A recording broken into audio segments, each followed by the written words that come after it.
OK， 好，非常感谢大家再一次来到我们华美人文学会周末的讲座系列，我是主持人刘畅。那我相信今天我们的观众朋友们已经看到了我们今天的活动预告啊。那么我们今天的主题呢，就是红色主教陈建真的不凡人生。我不知道我们的观众朋友们有多少人听过这个名字啊？那他其实是我们中国历史上这个圣公会的最后一位主教哈。那么他的这个外孙呢，阮祖望博士最近出了一本英文的这个小说，历史小说，名叫这个《红色主教》。所以在这本书中呢，他也是将他的家族故事和中国将近100年以前的风云际会的这样的一个历史结合起来啊，是一部非常精彩的小说。所以今天呢，我们的这个讲座主题也是来迎合这一部小说的这个面世哈。那么下面呢，我将为大家来介绍一下这个阮祖望博士。那么阮祖望博士呢，毕业于哈佛大学医学院，也是洛杉矶比利佛山庄著名的整形外科医生。寻求并理解外公的基督教遗产，使他踏上了一段启示之旅，最终完成内容丰富且具独特视角的《红色主教》一书。此书呢，不只是一部关于宗教和宗教家庭的书，那么还探讨了中国现代史的方方面面。那《红色主教》这本书呢，描述了一个在历史变革中忠诚于信仰的家庭，同时也揭示了中国现代化的复杂性和不可预测性。其价值呢，不仅仅在于它所揭示的历史，而在于它提供了对中国文化和社会的深入理解啊。那么因为这个阮祖望博士呢，他是出生并成长于美国，所以今天呢，我们的这个讲座将会用英文来进行啊。所以我相信我们今天的这个观众朋友里面，大概有很多是说英文的。那么接下来呢，我可能用一点点时间为大家来用英文解释一下我们今天的讲座主题哈。So, to understanding and engage with China, it's essential to know its complex history. Red Bishop is a historical fiction written by Dr. Robin Yuan, inspired by his grandfather's life, who was China's last president bishop of the Angelica Church. The book weaves together the bishop's family story, the Christian experience, and the significant events of 20th century China, aiming to give the audience a unique perspective on China and shed light on similarities with the present-day United States. So our lecture will last around 1 hour and 20 minutes. And after our lecture, we'll leave around 20 minutes to our audience to ask the question to Dr. Yuan. So 我们的这个讲座呢，像以往我们将会持续大概1个小时20分钟左右。那么在我们讲座之后呢，将会留给我们的观众朋友一部分时间，向我们的今天的主讲人阮教授来进行提问。所以在我们的过程当中呢，如果观众有任何的问题，您都可以将您想问的问题，包括想互动的话题，打在我们右下方的对话框。那么在讲座结束之后呢，我将会代替大家向我们今天的主讲人来进行提问。So now let's welcome to our lecturer today, Dr. Robin Yuan. Welcome. Hi. Thank you, Chang. Can you hear me? Thank you. Yes, thank you. Just want to thank you for inviting me to speak here. I have 2 apologies. One is I'm getting over a cold, so hopefully my throat won't sound too raspy. And the second is I apologize that I'm not fluent in Chinese. So I only understood a little bit of what you said, but hopefully what you said about me was positive and good. So so this lecture will be in English.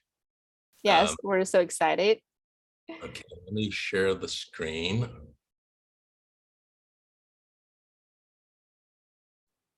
And okay, can you see that? Yes, it's perfect. Okay. So this is a talk about my book, Red Bishop, which, as you heard, is a historical fiction. Hold on a second. Okay. It was published in the late in 2021.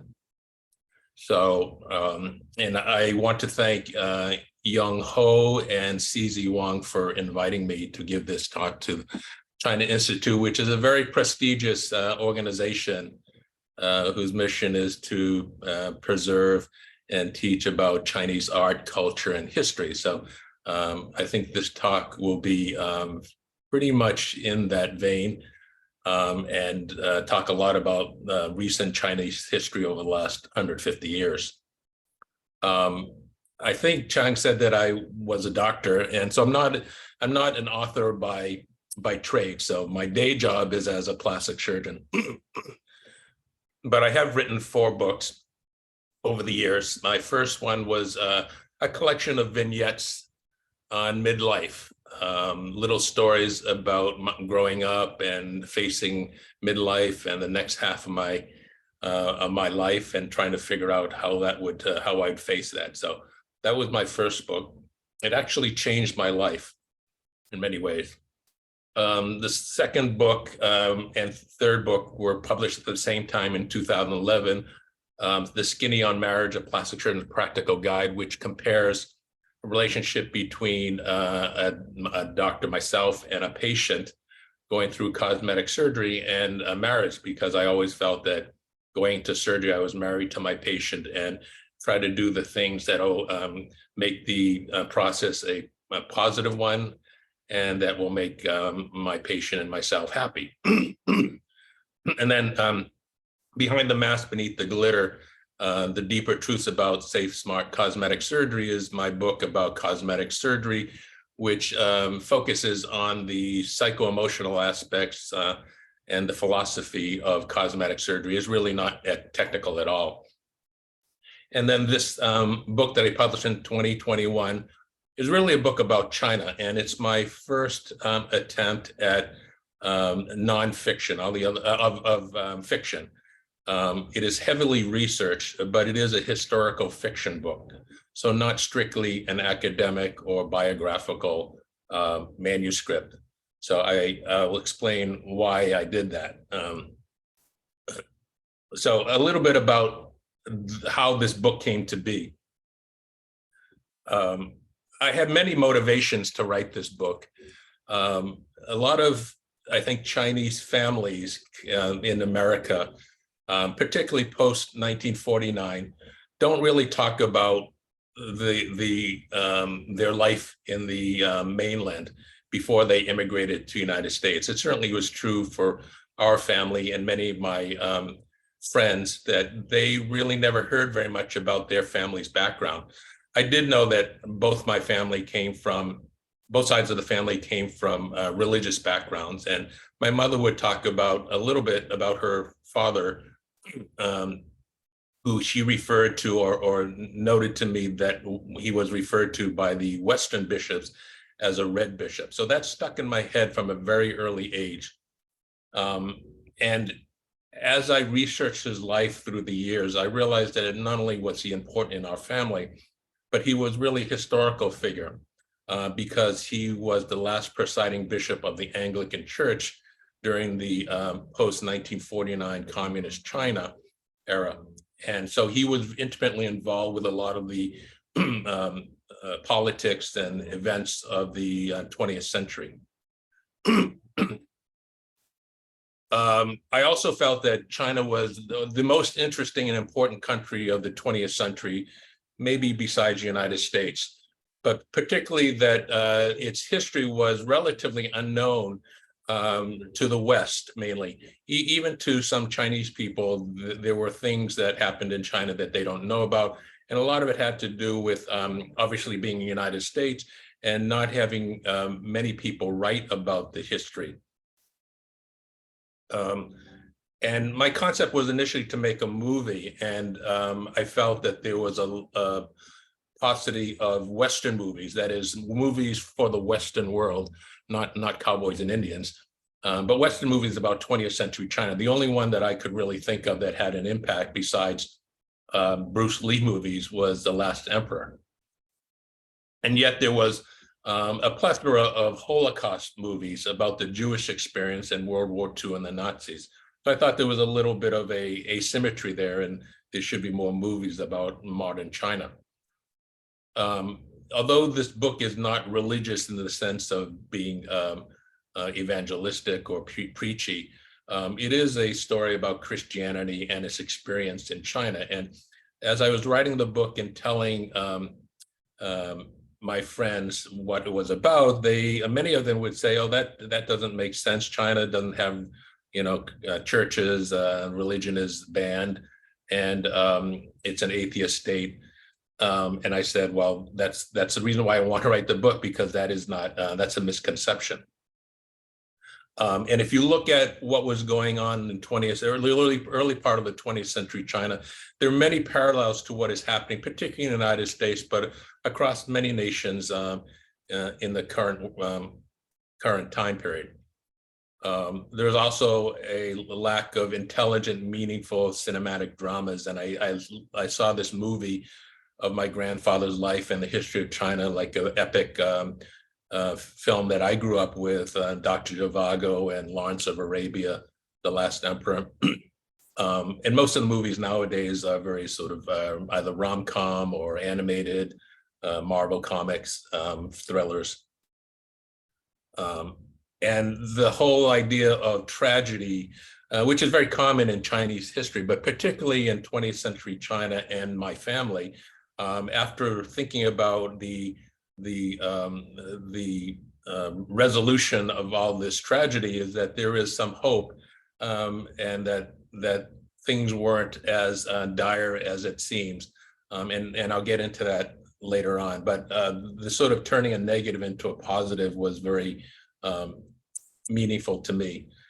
And then finally, my personal connection with my grandfather. He chose a translation of a Chinese name that he adopted when he was baptized, which is Jian Zhen, or See the Truth. And he gave me my name, Chinese name, Zhu Wang, which is Ancestors' Hope. So I always felt this weight of trying to tell his story or carrying out his vision. And so that was sort of my personal connection to this whole story. I eventually did write a screenplay with this idea of making a sort of epic film. And as you can see, it was quite a few years ago, 2016. And I showed this around people in Hollywood that I knew, and they all were very intrigued by it, but they didn't know what to do with it because it was such an unusual and difficult movie. And they all said, "Well, you have to write a book because this movie is very difficult to make." And there were many reasons and many challenges to that concept of a movie. First of all, was a censorship issue in China, which still exists, that my book is not available in China and may not be ever available because of the religious themes. And a movie might also not be made. In fact, I went to China in 2017 to talk to some people, and they said, "Well, China could make the movie, but we probably can't show it." There are many themes and problems with Christianity and religion because of the Communist Party's official position on religion. Even though religion or the freedom of religious belief is in their constitution, it's fairly controlled. The government also recently pulled back on foreign investments in Hollywood. There was a rash of investments where companies would buy up production houses, and all that sort of went away over the last few years. In the United States, there's a preoccupation with blockbuster entertainment, and the idea of a Chinese hero or protagonist with Caucasian supporting roles is a little bit upside down of what Hollywood is used to. And big budget films based on faith themes usually didn't do well. And Hollywood's focus is making movies for the audience in China, not necessarily making Chinese movies for American audience. So this movie would probably not be that interesting to the Hollywood production companies. There were a number of movies that were sort of busts and didn't bode well for the movie Red Bishop, and also multiple controversial subplots that would maybe be problematic in people accepting the film. And finally, no gunfights, car chases, or sex scenes. So it's not a very commercially viable movie. And so everybody who read the screenplay in Hollywood that I knew and gave it to said, well, you have to write a book. You know, you must write a book. This reads like a book. And I didn't want to write a book because I knew that would be a big task. Usually with screenplays, you can write sort of a blueprint and some dialogue and let the directors and the actors sort of imagine the scene. So I knew that I didn't really want to spend the time to, and probably wasn't able to write a biography or even a novel, because I never done that. But I was encouraged mainly because I still wanted to have some cinematic adaptation, and the only way I could see that happening is to write the book. So I put my mind to it and had to delve more into the background of the story of Christianity in China. So the Protestant movement started in the early 1800s with Robert Morrison, who was a Scottish minister, and he was considered to be the first Protestant missionary in China. His claim to fame was translating the Bible into Chinese, which seems like a monumental task. And he spent, as you can see, many decades teaching and preaching in China and trying to convert Chinese to Christianity. And in those 27 years that he spent there, he converted a grand total of 10 Chinese whom he baptized. So it wasn't a very good batting average. Part of the problem was another import from the West. So for Protestant Christianity was essentially an import from a foreign country, and so was opium. And as you know, the opium trade was dominated by Great Britain through the East India Tea Company. Some of you may or may not know that the second most important country that imported opium was the United States. They controlled maybe 10% of the market. The British controlled about 90%. And the opium trade was a derivative of the slave trade. So the shippers who brought over slaves during the 1800s started to feel a tail off of that trade and was looking for other commodities, and came upon not only Chinese tea and silk and porcelain and such, but the idea of importing opium. So the country was bathed in opium coming through the ports and spreading throughout the country. So in some ways, these two imports, the Christianity and opium, were linked in that they were foreign products that was more or less, in some respects, forced upon the Chinese people. This created a problem with the Chinese government, who saw that the opium wasn't a good influence. They tried to shut down the trade and eventually entered, as you know, opium wars, of which there were two, both of which China lost. And the consequence of China losing the war was that multiple ports were opened up, not only to import of opium and business, but also to missionaries who were allowed free travel throughout the country and allowed to evangelize and convert Christians. So there was this foreign element in China that sort of dominated the society, both through opium and Christianity. This engendered a lot of backlash through the years, and there were multiple uprisings and rebellions. both against the opium trade and Westerners, but also against Christians as sort of a collateral damage. This conflict culminated in the Boxer Rebellion in 1900, and some of you might know this through the movie with Charlton Heston, 55 Days at Peking. So at this point in time, there were 8 nations, including the United States, who were considered enemies of the Chinese, who were trying to rid China of foreign influence, namely the Boxers. China, once again, that is the Qing dynasty, the Qing court, lost the war again. China was very weak at this time. And the result of that was that the empress had to pay these 8 nations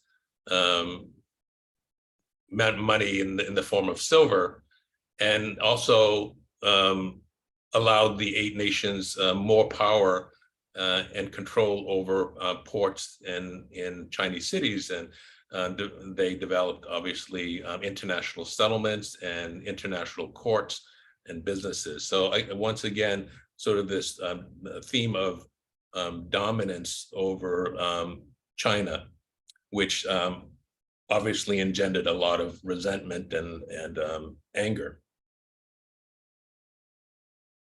The byproduct of the Qing dynasty losing the Boxer Rebellion to the foreigners was a resurgence of missionaries entering the country. And missionaries were well-intended. They were trying to help China, and they did in the sense of building schools, clinics, hospitals. Many of the important educational institutions were missionary-based, as well as the hospitals and medical schools. So the missionaries and the missions, and we're talking particularly about the Anglican or Episcopal branch of Christianity, became very prominent in Chinese society and contributed greatly to the health and education of the people. But at the same time, they were considered a foreign import. So there was this tension within China regarding Christianity and the missionaries.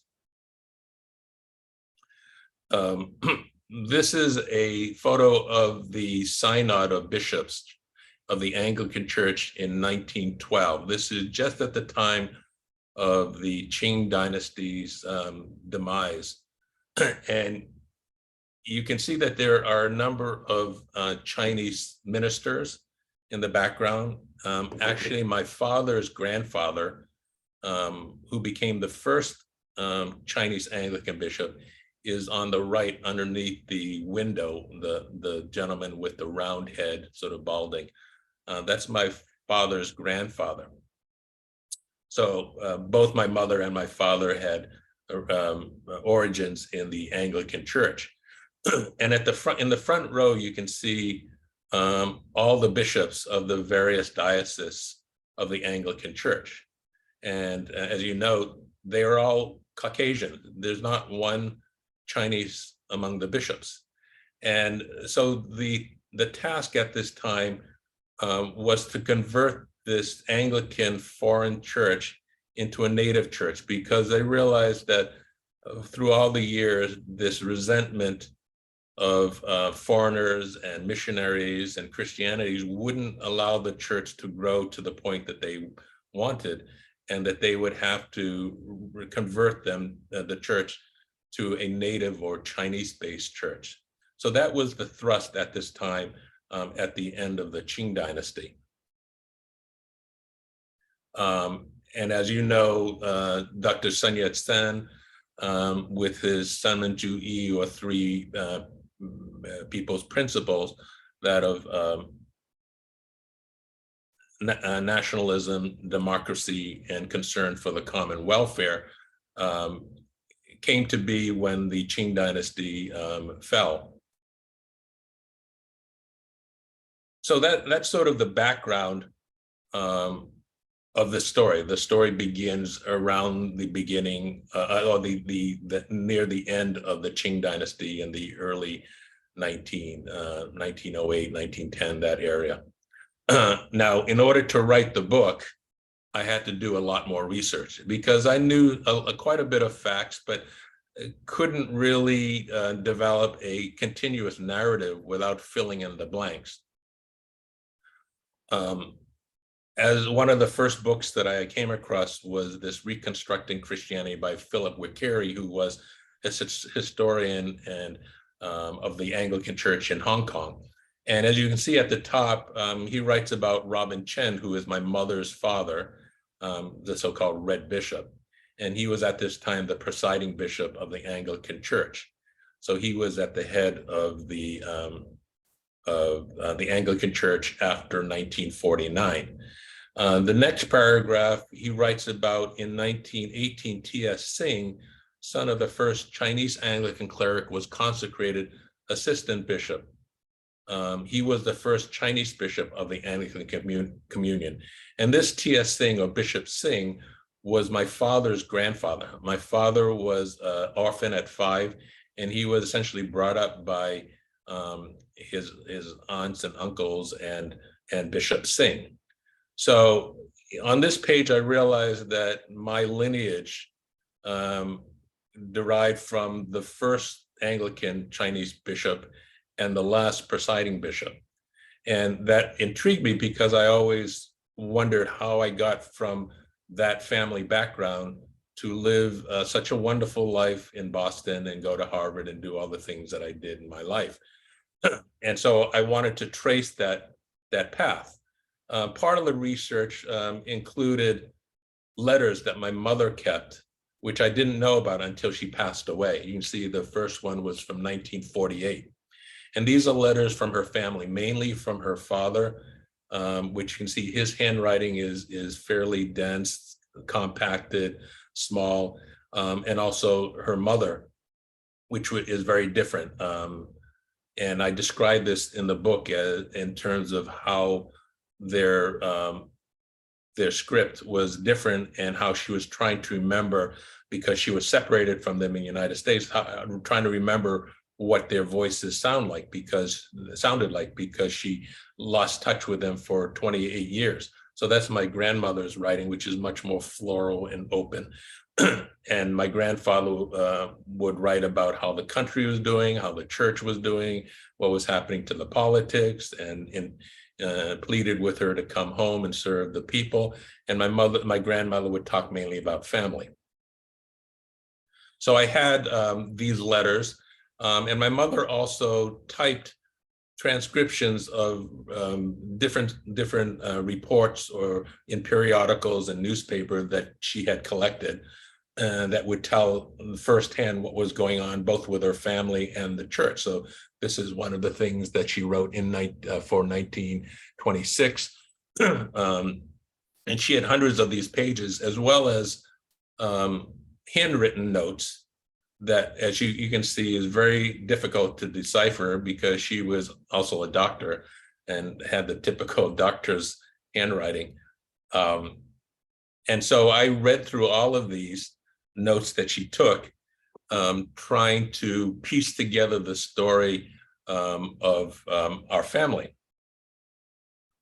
I also had the advantage of finding newspaper clippings in the United States. So here's one of the first ones when my grandfather had come to Ohio and Pennsylvania to study sociology. He eventually got a master's degree in sociology at the University of Pennsylvania Divinity School. He was also in Ohio learning about social programs. But he became somewhat of a celebrity because he was the only, Chinese bishop, and there was a lot of curiosity in those days about Chinese people from the mainland. So wherever he went, he would be interviewed and he would tell his thoughts about the country.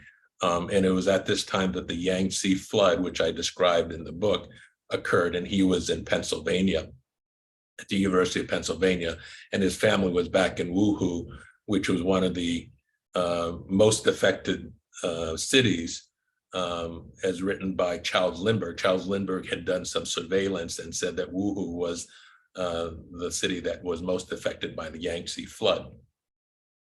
But he ended up staying in the United States. And then he also went back in the late 1940s, 46, 47, after the war, to try and get support, both financial and spiritual and political, for rebuilding the church, which had been decimated during the Japanese occupation. So everywhere he went, he would give speeches, he would have interviews, and I was able to gather these little bits of information and what he was thinking about and what was happening to China during this time period.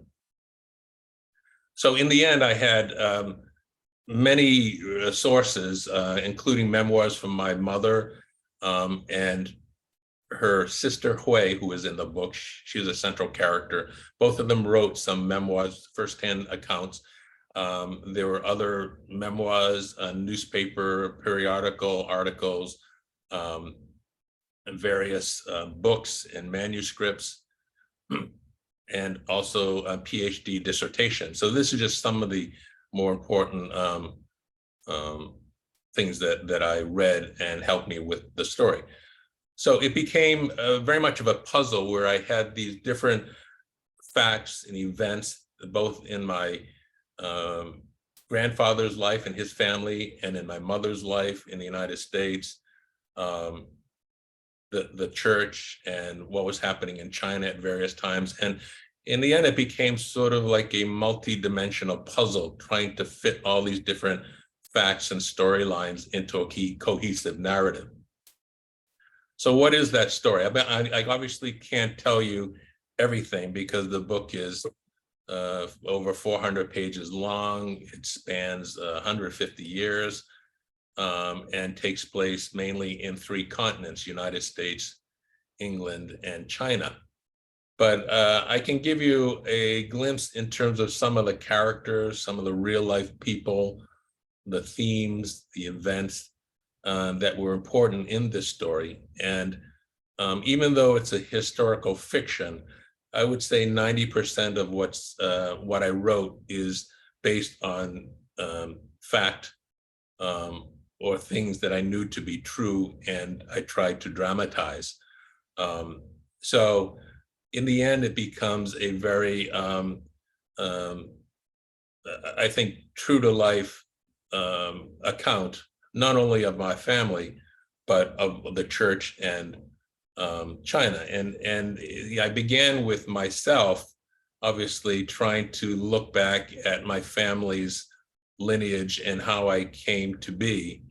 And in order to do that, then I had to know what happened to my parents. They, as I say, came from Christian background. Both of them went to missionary schools, the best schools, St. John's and Jingling College. And both of them were presidents of their class. So they had quite an impressive lineage. And going back further, the main focus was on Bishop Chen, the Red Bishop, and his family, and what was happening to them during the 20th century of China. And then in looking at his life, I had to know the story about the Anglican Church. How did it come to be? What was its focus? What were the problems that it had faced, the challenges, and how Bishop Chen interacted with the church and helped support it, and vice versa. And then because the church during this time period was so influential and intimately involved with many of the programs and events and geopolitics of China, the book really became a story about China. So a couple of themes that I wanted to talk about. One is this title, Red Bishop. Now, Bishop Chen was not the only red bishop, or the only bishop that was called a red bishop. And that's why I didn't title the book The Red Bishop, because he wasn't the only one. There were a number of other bishops that from the Western point of view were described as red bishops because of their association with communist China. But another meaning has to do with the chess piece, the Chinese chess piece, Pi Xiang, which is a minister or a bishop. The red one is the red minister, and the black one is the elephant. Some of you know how to play this. So the idea with the red bishop is that even though it moves similarly with the Western bishop going on a diagonal, Chinese chess is played on the intersections, not on the squares. So it's in the same position as the Western bishop and travels through diagonally, but it has to travel 2 intersections at a time. So it travels basically in a diamond shape. And you can see the blank area in the middle of the board, and that's called the river. And the bishop cannot cross the river. So the bishop in Chinese chess is more of a defensive piece, protecting the general, staying on his side, his territory, and not attacking into foreign territory. And that's sort of a metaphor for my grandfather, because his whole life was dedicated to China and the Chinese people. Even though he went to the United States, he was friends with many Americans, he loved America, his loyalties was to China. And on a number of occasions in 1949, when the communists were taking over Shanghai, he was given the opportunity to leave China. Both the church and Chiang Kai-shek had sent representatives to him to ask him to leave, to plead with him to leave, because they thought that any religious leaders were going to be persecuted by the communists. And he refused to leave. He decided to stay, even though my mother and his oldest son was in the United States studying, both at Columbia and the University of Pennsylvania. So he made the decision to remain in China. And in the book, I explain how he came to that decision.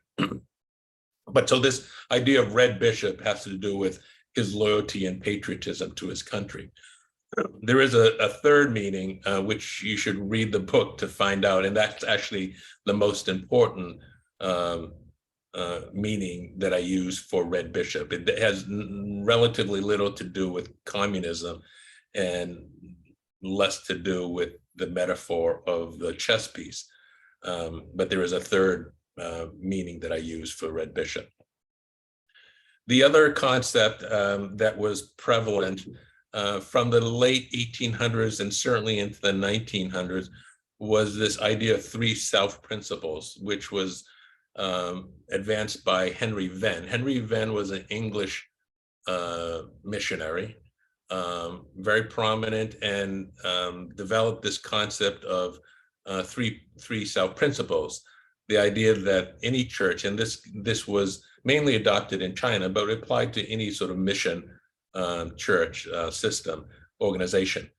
That is, it should be self-propagating, self-supporting, and self-governing. And at the time that the book Red Bishop begins, none of these things were true of the Anglican Church.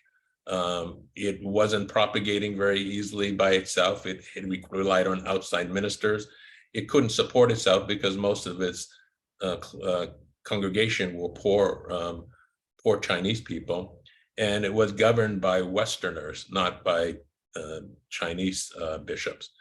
So none of these principles held for the early part of the Anglican Church, and the thrust during the early part of the 1900s all the way through the communist takeover was developing the church to satisfy these three self-principles. So who are some of the characters in the book? Well, as I say, the beginning of the book is around the demise of the Qing dynasty.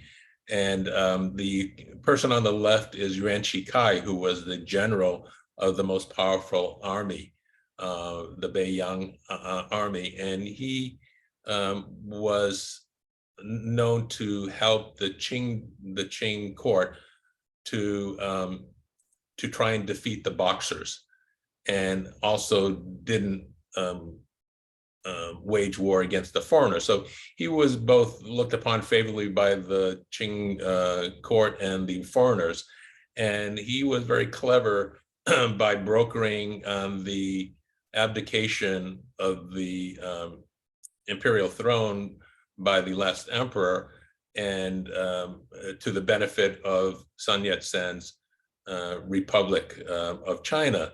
But at the same time, he in his broker deal, he assumed the position of president in exchange for this the abdication of the emperor. So he became the first official elected president of the Republic of China, and Sun Yat-sen was essentially exiled to Japan. So that was at the beginning of this story. Another character was Bishop Daniel Huntington, who was a bishop from United States, and he was very instrumental in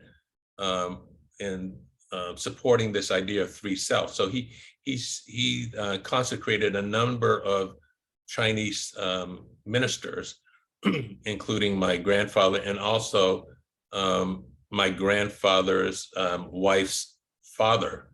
My mother's maternal grandfather was also a minister that was consecrated by Bishop Huntington.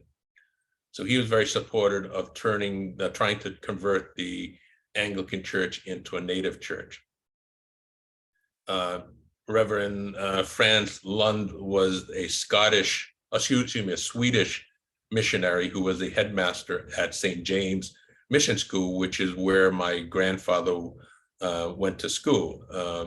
And he was among the number of Swedish missionaries who came to China.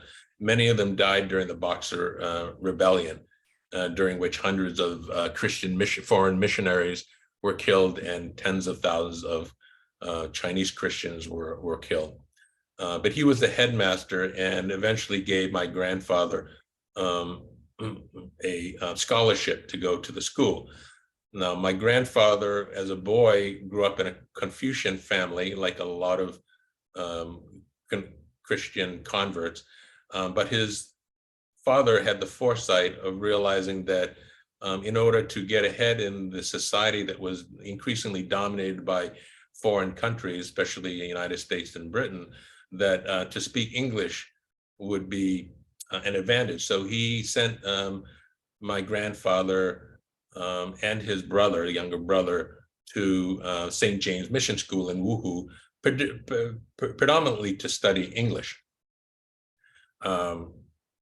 Alice Gregg was another missionary from the United States, and she became the head of the educational system that and worked very closely with my grandfather when he eventually became a full minister and bishop.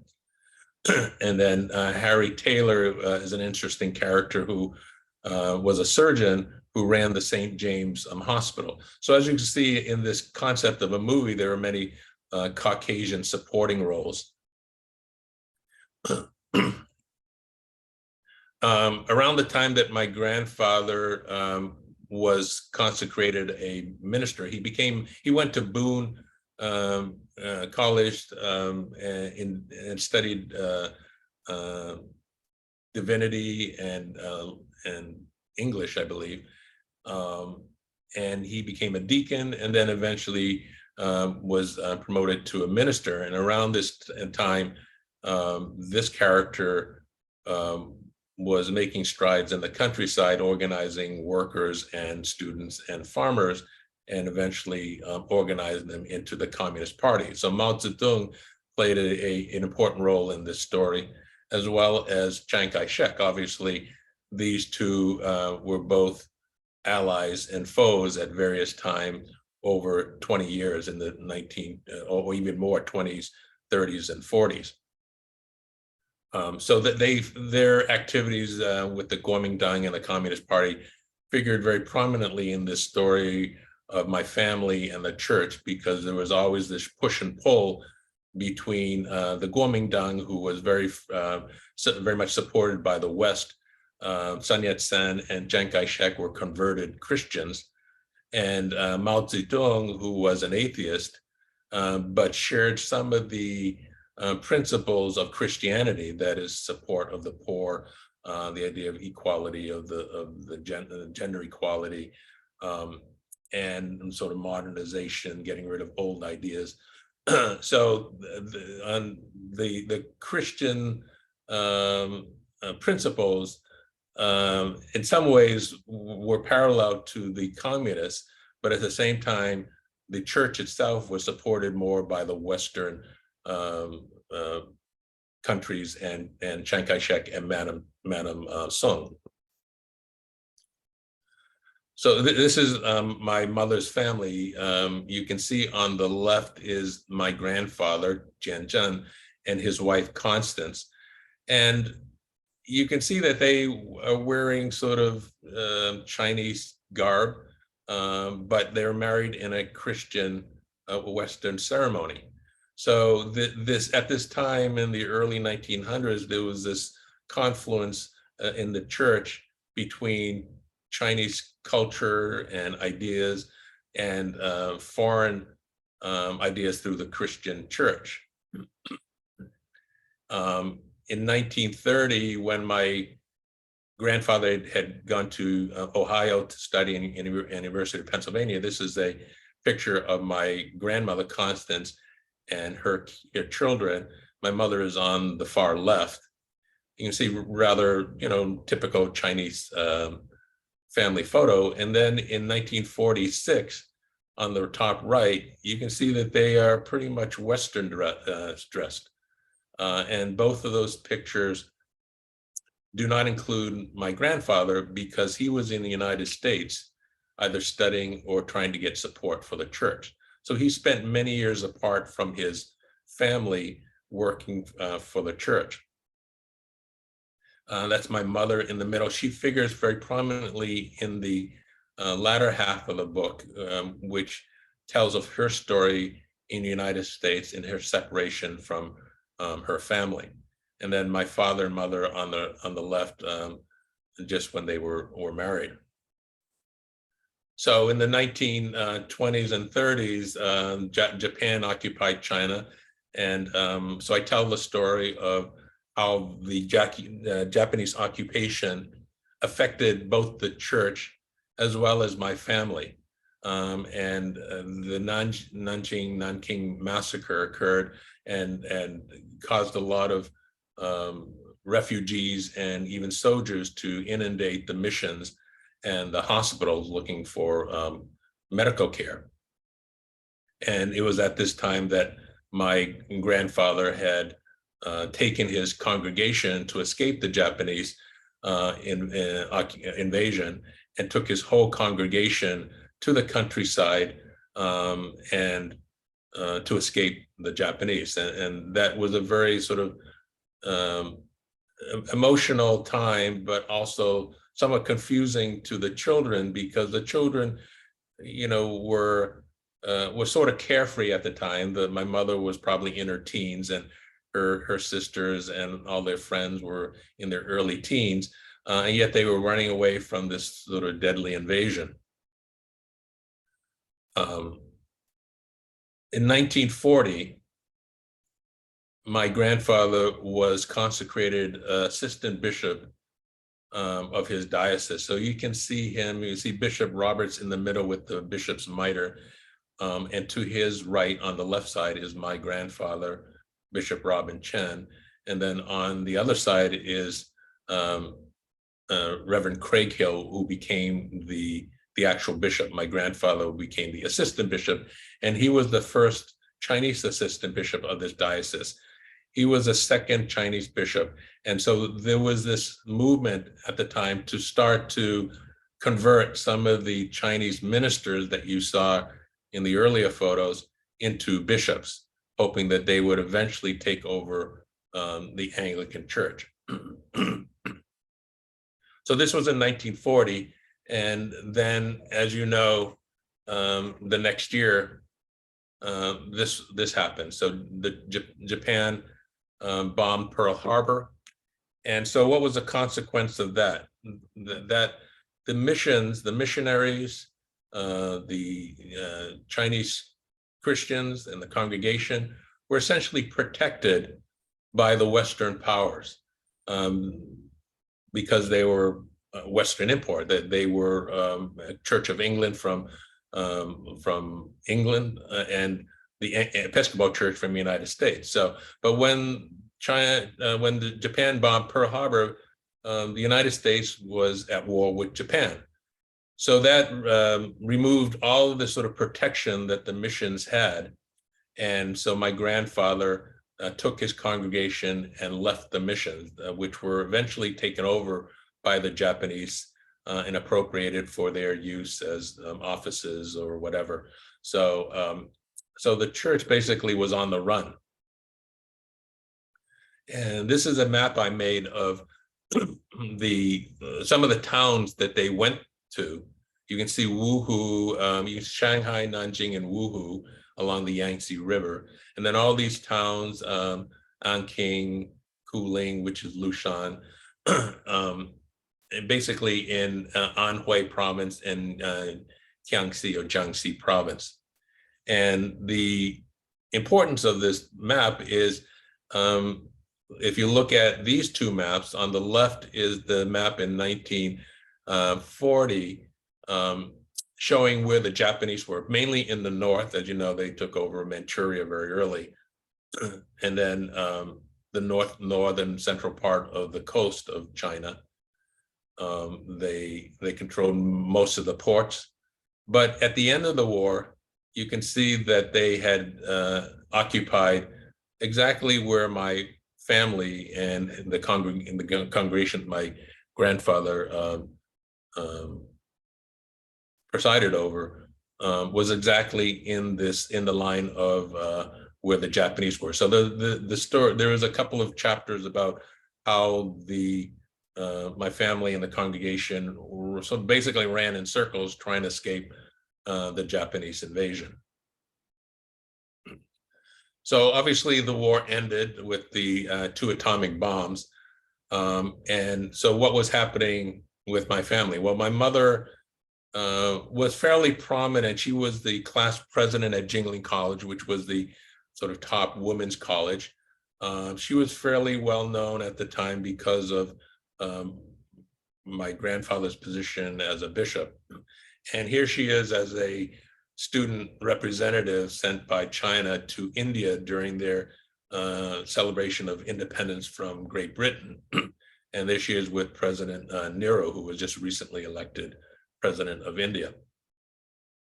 So my grandfather had a lot of hopes for my mother because she went to top universities, graduated very high, was very respected by her class, and became a representative of China to India.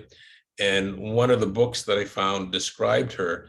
You can see Chen Yi, daughter of Bishop Robin Chen. So she has a paragraph of who she was, a very sort of complimentary. And at the bottom, the next person they describe is Madame Chiang Kai-shek. So she was, I think, very highly regarded, and especially by my grandfather, who looked at her as the future of China, not only because she was going to the United States to study medicine, and doctors were was very necessary in China, but because she was a female, a woman, and he treated his daughters and son exactly the same, that they were all sort of equal, and that concept was both true in sort of the communist society as well as the Christian society, and would play a role in the next few years. And that was when my grandfather was part of a delegation to the Lambeth Conference in London, which is a conference of all the bishops of the Anglican Communion. So there were over 300 bishops that congregated in 1948 in London. And so at this time, there were 8 Western bishops, but also 5 Chinese bishops. And the important thing was this was a very hopeful time. Remember that the World War II had just ended. Now China, it was still in the throes of a brutal civil war, but within the church there was this idea of coming together and forgiving and looking at problems together, because the Japanese were also invited. So there was, as you can see, this is a newsreel from that time, the 1948 Lambeth Conference, which was really a big deal. And you can see that there was a lot of pomp and circumstance, a parade of the bishops through the streets of London, and a lot of crowds watching this procession. So this is the procession in London. You can see huge crowds, and many countries represented, as you see by these banners that they held, naming the various countries. And the Japanese were seated next to the Americans, who they were just a few years earlier at war with, and they were invited and their trip paid for by the Brits. So there was this very hopeful atmosphere. You see Japan is represented, and also China. And you can see right there is my grandfather, Bishop Robin Chen, sort of leading the delegation. So the importance of this conference was not only that the Chinese had sent Chinese bishops as representatives, but also that they had brought a couple of propositions to the floor for the delegates to vote on. One of which was to allow women who are already deacons, allowed to be deacons, they wanted them to become full ministers, because they realized the necessity of including women, who were half the population, and that they would need as much help as possible to grow the church. Unfortunately, this proposition, a proposal, was voted down by the delegates. And I think the importance there was that the Chinese bishops went back realizing that the mother church in Britain, thousands of miles away, didn't really appreciate the situation in China and what their needs was. So I think that they became to think more independently, that they would have to, they were basically on their own. I think that played into what happened after the communists took over. So after 1948 came 1949, and as you know, Shanghai was liberated when the communist army marched through. There was a rush of people trying to escape, but basically the communist army was welcomed by the people. And the important thing for my family, as I mentioned before, was that my grandfather was offered a place on the last boat out of Shanghai, both by the Church Mission Council, which was the representative organization for the Episcopal Church, as well as Chiang Kai-shek, who sent a general to my grandfather to implore him to leave China. And both times he refused. And there's a scene in the book where I talk about my Aunt Hui, who overhears this, my grandfather's refusal to take the opportunity to leave China when the general offers it to him. And she asks him why he didn't, accept. And he said, well, 2 weeks before that, Zhou Enlai had come to him and asked him to stay to help rebuild China. So he felt his loyalty to China, even though it came from the Communist Party, even though it was a change of regime that had so much uncertainty, and he refused to leave China. So that was a big step, not only for the church because of his loyalty to the church and to China, but also separated him from my mother, who was in the United States. So soon after he refused, in October Mao Zedong established People's Republic of China. So what happened after 1949? Well, Y.T. Wu and Zhou Enlai got together to construct the Christian Manifesto, which essentially condemned American imperialism, capitalism, bureaucratic feudalism, all the things that communists were against, and pledged allegiance to the Communist Party. And they came to my grandfather 3 times to ask him to sign this manifesto. They wanted all the Christians to sign it. He refused 3 times and eventually was called to Beijing by Zhou Enlai, and I described this scene. And eventually he is convinced to sign the Christian Manifesto.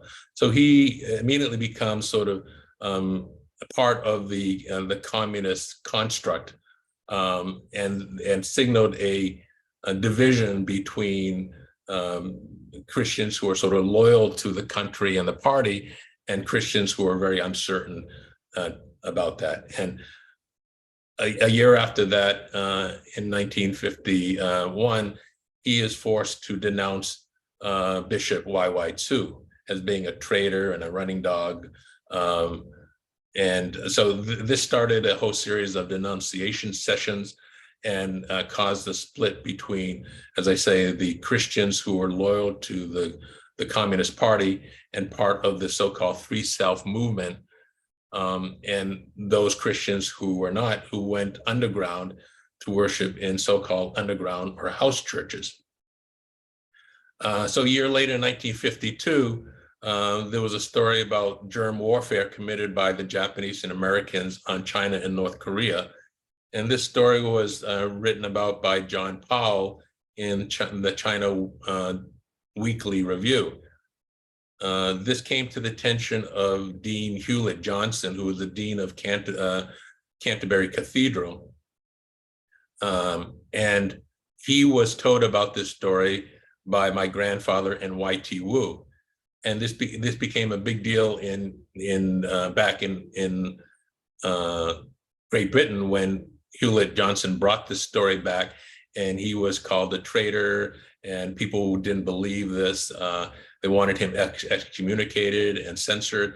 So I have a chapter about this confrontation within Parliament, where he is being condemned by the Lords of Parliament, and the only one that supported him, telling the Parliament that you look at all the people who signed onto this germ warfare document, that there's so many Christian leaders, including Y.T. Wu and my grandfather, and this is the 12th Duke of Bedford, Hastings Russell. So he was the one who supported Hewlett Johnson.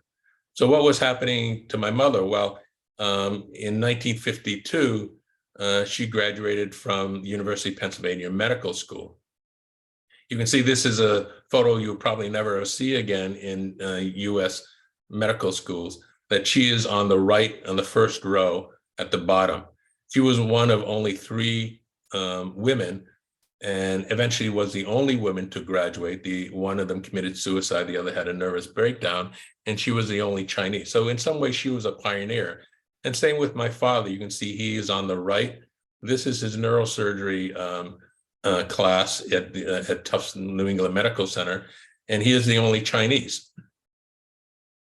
So what was also happening around this time is Joseph McCarthy began this sort of Red Scare, and Hollington Tong, which was the ambassador to the United States, the Republic of China, condemned my grandfather and Y.T. Wu at a speech at the Washington Cathedral. So there's sort of all this anti-communist sentiment that blended into sort of the Christians in China. The Hollington Tong had called my grandfather and Y.T. Wu godless agents of communism.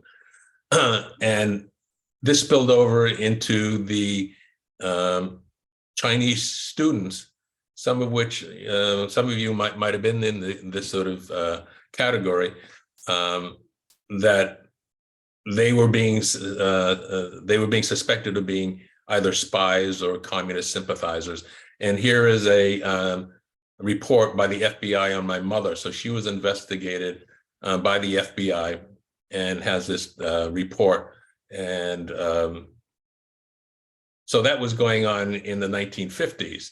The Chinese students were caught between a rock and a hard place because the State Department wanted to keep Chinese students here because they were afraid that they would go back to China and take home secrets. But the Immigration Department wanted to send them back because they were afraid that Chinese students were going to pollute the minds of Americans with communist ideas. So there was this tension and dichotomy for Chinese students. In 1956, this is the synod of the Anglican bishops. And as you can see, they are all Chinese. So all the bishops now are Chinese. My grandfather is in the right photo in the middle, fourth from the left on the front. And so the church at this time was now self-supporting, self-propagating, and self-governed. So it satisfied the three self principles. And the Anglican Church, which had already been dissolved and brought under this umbrella of government-sanctioned church called the Three Self Movement, which included all the different Protestant sects like the Congregationalists, the Methodists, the Protestants, the Episcopalians, the Congregationalists. They were all under one roof. And now in 1956, all the vestiges of Western influence were gone, and the church became known as the Three Self Patriotic Movement. So in the 50s, there was a great leap forward.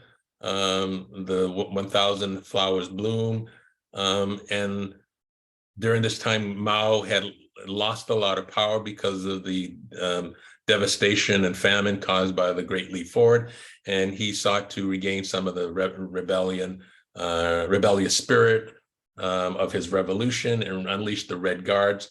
And I talk about how my grandfather was affected by this. He was marched through the street, denounced, all his belongings burned, and eventually put under house arrest. So he went from becoming the head of this really successful church, and then during the Cultural Revolution, everything got turned upside down because he was one of the members of the 5 Black categories, the one particularly the counter-revolutionaries.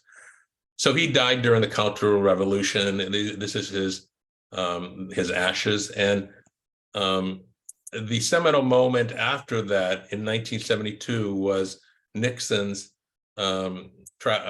visit to China to meet Mao. And the reason why this was so important was not so much of the geopolitics, was that it allowed a lot of the Chinese immigrants, including my mother and my father, to have the dream of going back to China to see their family. So my father, as I mentioned, was an orphan, but my mother had all of her family now back in China and hadn't seen them for 27 years. So she waited 3 years to get a visa, and I tell the story of how frustrated she was that she couldn't get a visa and why she thought she couldn't. But she eventually went back and had a reunion with her family in 1975, and the whole family went back. So what is the aftermath of this story, which is so long and convoluted, is in 1979, this was when Deng Xiaoping was in power, the church, which had been decimated, there was really no religious activity during the Cultural Revolution. All the churches were, destroyed or closed. Is that the religious activity was revived, and the Shanghai Religious Council had rehabilitated my grandfather's reputation and gave him a memorial in Shanghai. So this is my family on the left and my grandmother Constance on the right, and these are all the representatives that gave respect to my grandfather, who was eventually his ashes were transferred to the Cemetery of Revolutionary Heroes. So he was looked upon in the aftermath of this as really a hero of China. What happened to my mother? Well, she eventually contracted Alzheimer's, and I described the painful, few years of her illness. But this is just before she showed signs of Alzheimer's. This is her 50th reunion of the University of Pennsylvania Medical School class. And again, I doubt if you'll ever see a photo like this again. She is the only woman at this reunion, the only Chinese as well. And my father and I went back in 2012, and this is the church in his hometown of Ningbo. And that is a brand new church, that the Centennial Cathedral that they just finished building in Ningbo. So religion and the church is still alive, but it's under this Three South patriotic movement. And the last chapter is when I bring my children to my mother's grave to tell them the story of her life and my grandfather. And they were in their early teens at the time. So this is us at my mother's grave. And she is buried at Trinity Church. My grandfather preached at Holy Trinity Church Cathedral in Shanghai, and my mother is buried at Trinity Church, which is our church in Newton. She was at that time the only one buried there because they really didn't have a cemetery. And my grandfather maneuvered her remains into this sort of garden that he designed for her.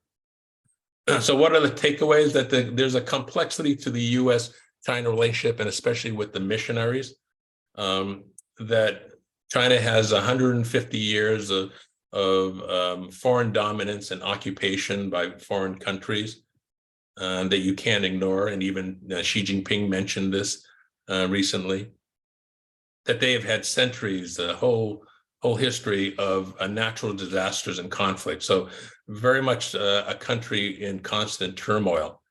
And that's important because I think the government is mainly looking to reduce the amount of chaos and problems, and trying to increase stability, which I think it has. It really hasn't been that much in terms of turmoil over the last 60 years compared to the last 150 years when there were wars. I didn't even mention the warlord era, but constant turmoil and famine and conflict and invasion.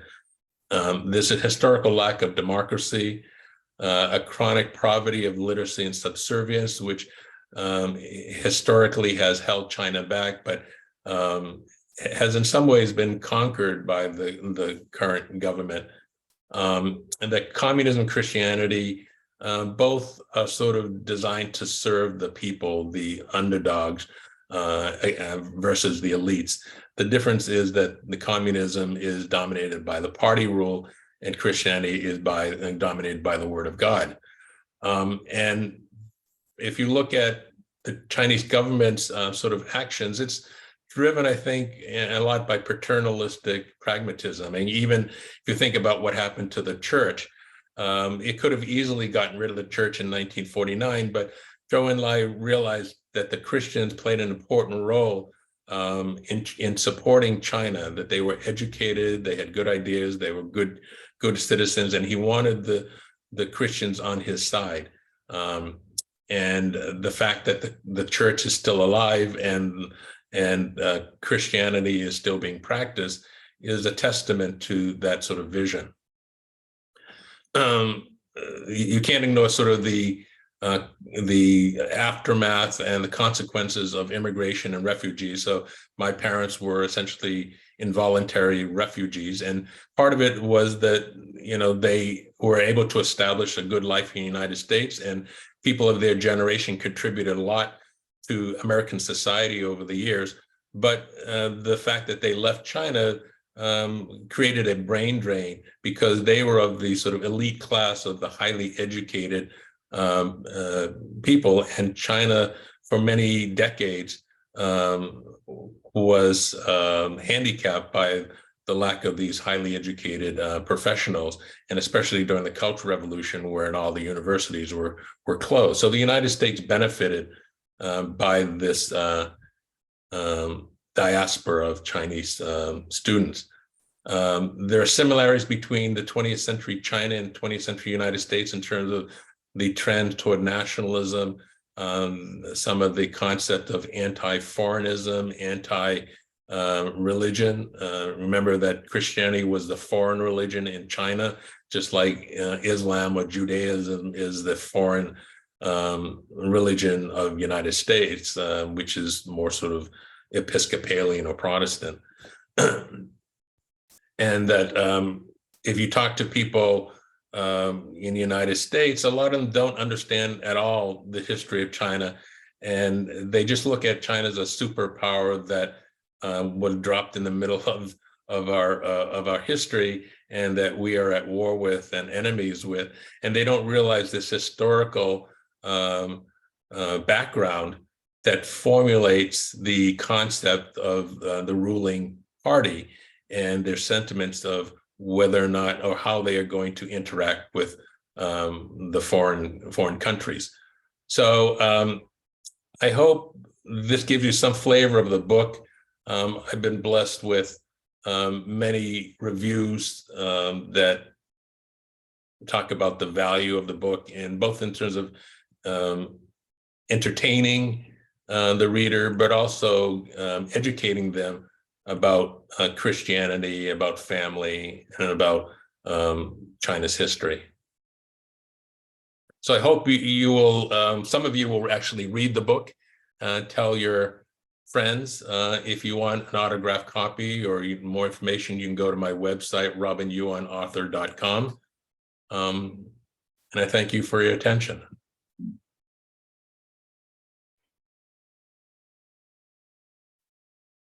Thank you so much, Dr. Robin Yuan. So the story of your family is very impressive, and I think your family's story actually reflects the history of China and the United States of the past half the century. So like we can know not only the story of your family and also the whole history of the past half the century in between the two countries. So, and if any of the like friend today and audience today interested in this book, so you can, I don't know if Dr. Yuan can give any context, like the way to our audience, or, like where and how they can order the book. I guess they will be very interested in that. Yeah, well, it's available at all the online bookstores, Barnes and Nobles, Amazon, wherever you can find a book, online bookstore. It's not generally available in the actual physical bookstores. It's also available on Kindle if you have a Kindle device. Ebook. Yes, it's an ebook, and the book is only in hardcover right now, and the reason why I like it is because the cover, I think, is really quite beautiful. My designer did a great job, and in the book, I think, shows very well as a hard copy. So, I'm hoping people will buy the hard copy. But it's available on online bookstores. Also, as I say, if you want an autographed copy, you can go to my website, robinyuanauthor.com, and write me a note, and I will ship a book to you or to friends or relatives. Okay, thank you.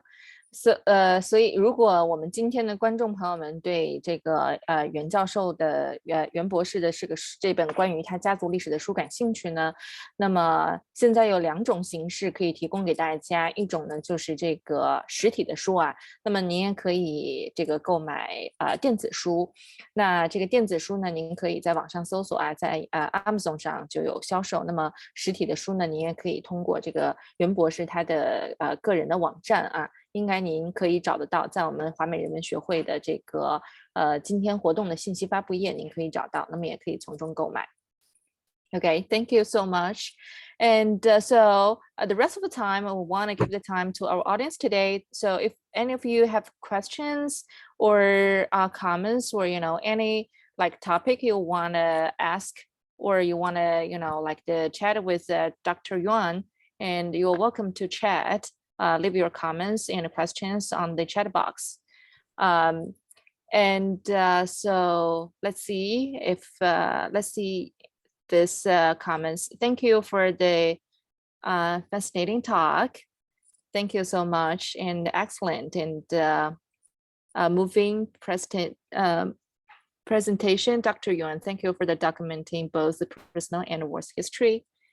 Okay, and thank you for your interesting talk and clear outline of the history from yourself all the way to the country China. We'll read your book. Yes, we all will read your book. I had to read about the term rice ball Christian or rice Christian. Can someone who speaks Mandarin tell us what the term is in Chinese language? So I guess this is out of my knowledge domain. So I don't know if anyone can explain this. I can explain it. So Rice Christian, I actually write about this in the book. And Rice Christians refer to Chinese Christians who mainly looked at being Christians in order to get benefits like rice, to be fed. So they weren't really believers. They were there to, get medical care, to get housing, to go to the school, to, I see. So sort of more practical acceptance of the benefits of the missions. Okay. So they were referred to as rice Christians.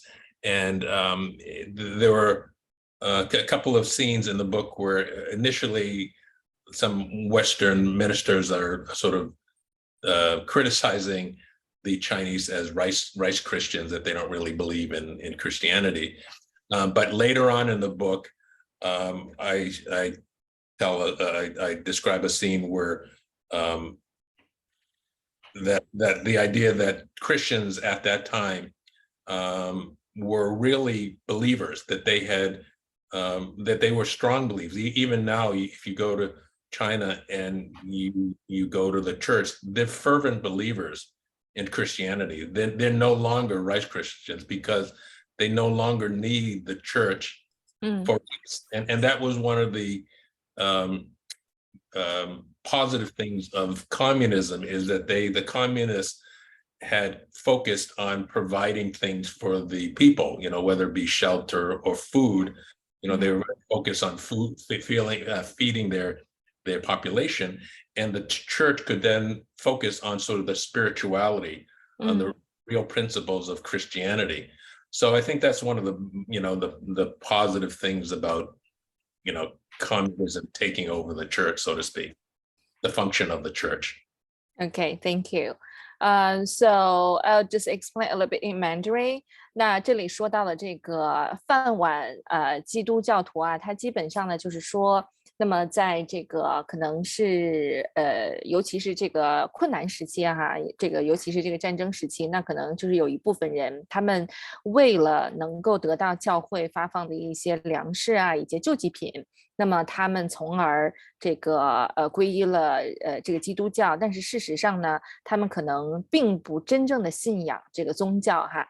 那么所以由此呢，我们就是认为他们是要得到吃的，要得到这个米饭那么他成为了基督教徒，那么就管这样的一个人群叫做饭碗基督教徒、饭碗教徒啊。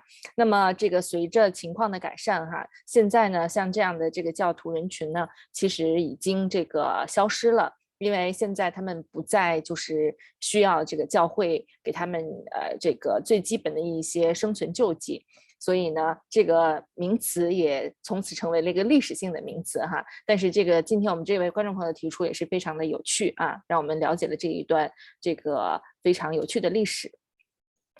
Okay, and then next question, actually, I want to ask about you. So both of your mother side and dad side actually, has very, very long, deep bound with the Christian, Christianity. So talk about in the terms of your generation. And so what kind of impact you get from your family in terms of religion? No, I don't. Well, I think my parents were very naturally Christians. I think that's what their environment was. They went to mission schools all the way up from from grade school through college. So it was sort of a natural environment. It was almost a sanctuary for them, that the church was their family, and that they were protected by the church in many ways during these periods of conflict. So I think it was very natural for them to accept Christianity. And when my father and mother were in Philadelphia, they had come separately. They didn't know each other, but they were introduced to each other by a minister. And when my kids asked my father, about marrying my mother, he said it was like a marriage, was like a play created by God, because they were of such similar backgrounds, and that they were both Christians, and it was very natural for them to get married. As kids, we went to church and all that, but we never, I don't think I ever felt pressure to, believe in anything. I think over the years, I accepted a lot of the principles and some of the teachings that I think help you live a certain life, whether or not you believe, Jesus could walk on water, or that he died on the cross is, maybe blasphemy, but, it's probably less important to me than sort of taking some of the principles of Christianity and trying to apply that in my life, whether it be caring for, poor people or whatnot. But it's interesting that obviously in China, it's much more difficult to maintain your belief in Christianity. And I think my family through the years have not practiced it. So I think they're sort of non-practicing, they may not be Christians anymore. Their lives are more dominated by sort of the communist principles. Okay, thank you. And also another question is, your mother was so unusual and outstanding. So how did she decide to enter medicine as a profession? I don't know the exact reason, but I think I can extrapolate in the sense that my whole family, both on my father's and mother's side, I think were affected by the church helping Chinese people. And my father went into neurosurgery because when he was at St. John's Medical School, there were no neurosurgeons. There was one neurosurgeon in Beijing for the whole country. And so he had the idea that he would want to become a neurosurgeon because China didn't have any. So I think my mother was impressed upon her that, China needed doctors. Not her father had pressured her to do that, but I think it's very natural for her being going to good school and being, highly accomplished academically, that she might want to go into medicine, mainly to help the Chinese people. And this was echoed in some of the letters when my grandfather would write to her and say, "When are you coming back? You're learning about medicine not to help Americans or Russians, but to help your Chinese people. Come back and help serve the people." So I think this idea of using medicine to help Chinese people would be very natural for her. Yes, yeah, I agree. I guess back to then, like this. So the contribution of church to the society actually, exists in China, basically are medicine and education. So Right. that's why, and I guess, as the family member, with a deep bound of the the church. So, either doing the career about the education or medicine is kind of a nature thing. Right. Yeah. It's true. And the next question, a foolish question. Well, I'm not sure. And also, because also I want to know, I'm very curious. Do you know how to speak Chinese? 我会讲一点点，就会讲简单的。But I'm not fluent, so it gets me into trouble. So when I speak a little Chinese, and people think I'm fluent, and then I can't understand what they say. So I can get around, but I'm not fluent in Chinese. Okay, I see. So you can get a little bit about Mandarin or Shanghainese or Mandarin. I mean, that's one of my great failings as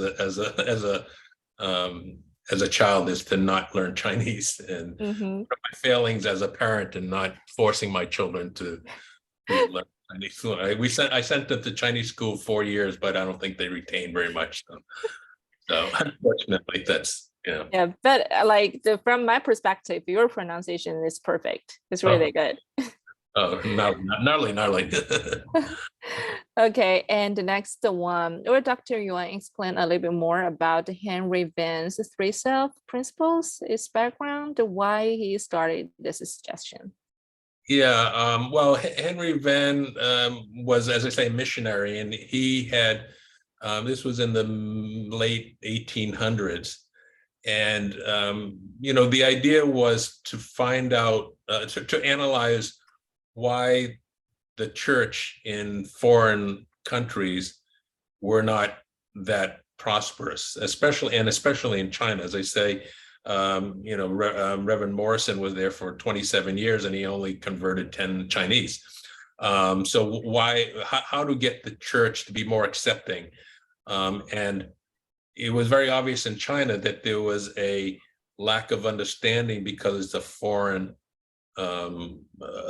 concept, a foreign religion, and that it had such negative connotations because of the Opium War and the business attitudes of foreigners and the domination of foreign nations that it was very hard to accept Christianity. So I don't know how he actually came up with the actual three self principles, but obviously if you analyze it, and you can, sometimes this is applied to businesses or families.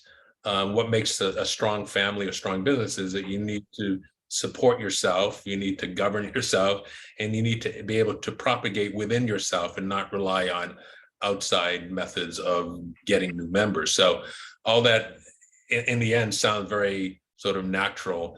And so this concept was mainly adopted in China, even though it was meant to apply to all foreign missions. Okay, thank you. Thank you so much. And another question about your family. I guess like everyone is very interested in Dr. Yuan's family, right? And then, so this is what are your two children interested in terms of their education and the profession? Are they interested in learning Chinese language? That's funny. Again, one of my failings as a parent, I guess, but so neither my children are interested in medicine, and neither of them go to church, even though I sent it to Chinese, I sent them to Sunday school and all that. So a lot of things that I sort of imposed upon them, they really haven't adopted. But one of the things that I did impress upon them growing up was that there are many ways of living life. You don't have to do what I did. You don't have to do what you that if you travel the world, people live lives in many different ways. So you have to find your own way. And so I give them this freedom, give them some principles, obviously, of what life is all about, but how they live and what they do is really up to them. So my son, he, to my initial chagrin, dropped out of college after 3 years. And he was very interested in video games. And so very contrary to sort of my upbringing and my instincts, but I allowed him the benefit of taking a year off and doing whatever he wanted within video games. And he essentially made a career out of it. He's now a YouTuber, content creator, influencer. He has 4 different companies. He just started a development team and is going to have a video game coming out at the end of the year. So, and he makes a living with video games. So very foreign to me as a doctor, but he's happy, and I'm glad for him, and I'm very proud of him because he chose his own path. And my daughter graduated from BU, Boston University, in communications and business, and she just left LA to move to New York again. To sort of be on her own, to find her own way, to explore. So she just picked up and left and found a job as a event planner for a big company, and she is assigned to the American Express account. So she does all the American Express events like the US Open and things like that. So she's very happy, and they go their own ways. Yeah, it sounds very excited. And Yeah, welcome to New York. yeah, Chinese language. Well, my mother and my daughter doesn't speak Chinese, and my son is picking up a little Chinese, not as much as he should, because his girlfriend is from Nanjing. Oh, Surprisingly enough, he found a girlfriend, and they've been together for 3 years. She's from Nanjing, and I keep telling him, like we did as a kid, you got to learn 10 new words every week. But I don't think he's that's very interesting. Very interesting. Yeah, like I already love the family. Sounds happy, yeah, and everybody chasing like their dreams and right. like yeah. And so let's see. Actually, I think our lecture is about to end, but I'd love to leave the last chance into our audience and see what's more we can ask. Okay, so this one, were there more modern translations of Bible into Chinese mid to late 20th centuries? Which Western Bible version was used as the basis in the Chinese Angelican Church? What version would your grandfather have used? Oh, I guess this is from like the very religious Christian. So Yeah, I don't know, to be honest. What version? To be honest, I really don't know. So I'd have to beg off on that. yeah, so if like we got any new information that we'll just send it to this audience called Lily Liu. Okay. Yeah, I can. If anyone has questions after tonight, they can always email me if they get my email, either through my website or just from you. They can email me, and I'd be happy to answer whatever questions you might have. Yes. So if you want to get the email or get any contacts from Dr. Yuan, so you're welcome to find the link of Dr. Yuan's website from our Renmin Society's post of this event. And then you can see all the information that you want. Okay, thank you very much today, Dr. Yuan. And it's an honor to having you tonight and to give all the interesting history and the very fruitful story of your family. And if you're your family from your parents' family and also your own family. So we learned a lot from your family, and especially impacted by the modern history of both the China and the U.S. So as a China Institute, like the Human Society at the China Institute, our audience actually, we're the kind of very interesting both of the history and the modern society of the two countries. So this is a perfect topic for us today, and we learn a lot. And so we are inspired, at least myself. And thank you again. Well, I think I always tell people who thank me for the story and say, "Oh, I should write a story." I said everybody has a story within them, and the problem I think with China history is that there are not that many Chinese authors who will write about certain interesting aspects of China's history. I mean, certainly like the Cultural Revolution, very, very few books about that. And a lot of the books that are written are very constrained to their own family, which is important. But I think my book, what I wanted to do really is to educate non-Chinese about China's history. So it's written really for the non-Chinese to educate them, because I feel as if many people in America are stuck in the 1950s in terms of understanding China, even the people who run the country. And I think that'll get them into trouble, because China has advanced to a certain point, but they also have this history from which they make decisions and they assess things. And you have to know that history, otherwise you're just going to chase down the wrong rabbit hole and not really progress in terms of the relations between the United States and China. So hopefully it's an entertaining book and that it's educational. And if you do like it, post a review, because the more people that read it, the happier I am. Thank you so much, Dr. Okay. Yuan. And before we end the lecture today, so 我要和大家来介绍一下我们下一次活动的内容啊。我们下一次活动呢将是在8月26号。那么我们下一次的这个活动的讲座的题目是文学的传语案。那么我们的这个演讲人呢，叫做沈卫威，他是南京大学的这个中文系的教授哈。那么下一次呢，他的讲座将会带领我们认识到，那么中国历史上很有名的几位作家，以及他们的这个文学风格是如何受当时的这个社会风貌影响以及形成的。所以呢，如果对文学感兴趣的朋友们，欢迎大家在我们下一次的活动当中我们再一次相见。好，那今天再一次感谢我们这个阮博士跟我们分享了这么精彩的家族故事，以及连接中美两国关系的这样的一个历史画面下的这个中国宗教的这样的一个历史发展严格发展的这样的一个情况哈。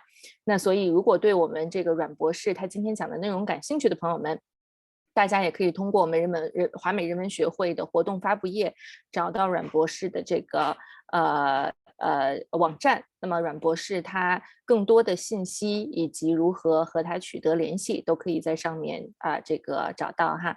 所以呢大家可以来自行这个搜索。Okay, thank you again, Dr. Yuan, and thank you again, all the friends tonight. And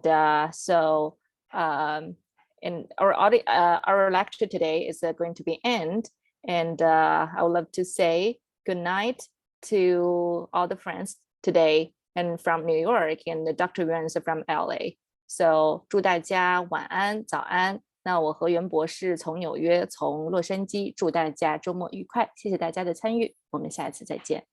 See you next time. Thank you, Chang. Thank you. Thank you. Bye-bye. Bye.